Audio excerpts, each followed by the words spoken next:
When Fred and George give Harry the Marauder's map in The Prisoner of Azkaban, they tell Harry there are 7 secret passages to get outside of the school. Filch knows about 4. One is covered by the Whomping Willow, one is behind the witch with a hump, and one is caved in.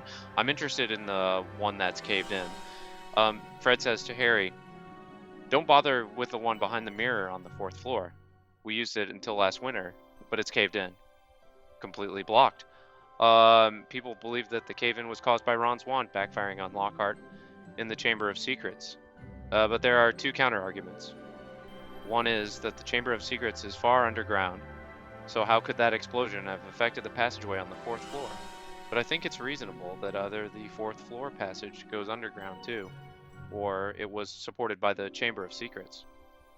The second counter-argument is that the passage from the 4th floor collapsed in winter, but the cave-in caused by Ron's wand happened later in the school year.